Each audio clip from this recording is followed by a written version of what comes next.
Sa iban pang mga balita sa police report, sa aton nga mga kabombo, sensitibo ang kaundang sa masunod nga balita nga inyong mabatian kag malantawan.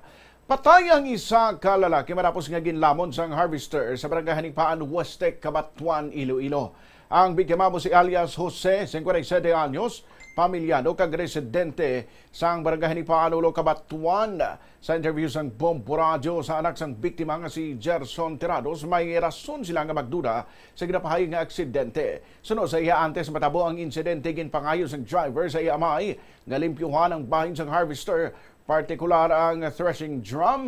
Tatlo kuno sila sa lugar sang matabo ang insidente kag nakita niya mismo nga samtang nagalimpyo niya amay ginpaandar sang driver ang makina. Bangod sini naglibot ang threshing drum kag gilayon nga ginkaon sini ang biktima.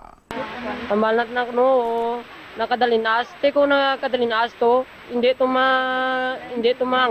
magaling ni managi mo. Ay why gandar tong blade na. Deb kung gandar blade na to, galing nga nagitanan mong nawas mo. Tikita gid nga nagandar blade na galibot mo. Pagdalag na sininggitan ko, bako, tatay na ipet nga ngan mo. Amo tong bako patya. Tapos pagambalang naken, natawag to kang responde. Tinaglagang ko sa mga balay-balay. Pag lantaw ko to, bako wire gis tatay sa bisteraw. Ano ba dinara na ron? Itao taken to, tsara sa kilay ka bister ka apa sa may kilay tramnan wire glit na to.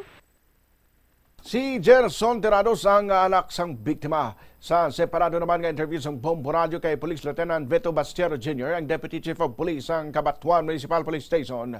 Ginpahayag sini samtang ginahalinan sang biktima ang harvester, aksidente ini nga natandog sang bahin sa makina nga ginatawag nga reaper. Naigo ang tuong nga bahin sa iya lawas, lakip ang iya ulo, kamot kag tiil. Sa karon, padayon pa nga nagatipon sa ebidensang otoridad ang gunibaluon kung may yara sang dako nga sa labton o kung may natabo nga o kung hungod ang nasambitan nga insidente.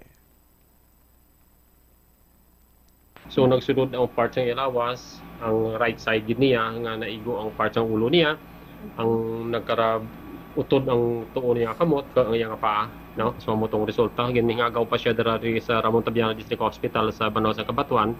Pero sa to say nga gi-declare ini siya nga dead on arrival. Ang makina is nag-andar siya, pero pwede na siya mag-andar, pero ang iyang reefer is wala gandar, wala gatuyob. Pero amo lang to ang gina-problemahan nila, how come, no? Nga ang lock or ang iyang may gina-lock ito siya dito nga nagtuyob siya, along the course nga kapang limpyo sa ito. Basi maybe nasalapay or what, no? So mo pa nang ginapa-imbestigahan naton kung how come nga nag-andar ato siya, no?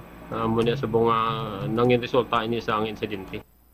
Samtang sunod naman sa tagiya sang harvester nga si Maria Elvira Zanoria, nga tiya man mismo sang biktima, ginsiling-sining naghambal pa ang biktima nga mahimakas ini bangod sa kabudlay sang pagpangabuhi. Nagpasalig naman ini nga magabulig sa pamilya nga sunod sa iya paeskwelahon man niya ang anak sang napatay nga mangunguma. Nagastorya pa kung siya kay Johnny nga mga bakas-bakas lagi kapigado to man. Sa simple sir ako mga bulig sa ilang harvester mo to ay mo mag-expectar nga amo ginanatabuan. Layod ato na sila sa harvestan. Tigindala dito ang harvester, naglimpyo sila way pagkalakat tagapanglimpyo pa lang. Kaya amo lang to mano ko kay way ko ka balugid kung ano ang natabo. Amo na natabo. Sorry ako kina iya nga pamilya nga handa ako sa pagbulig.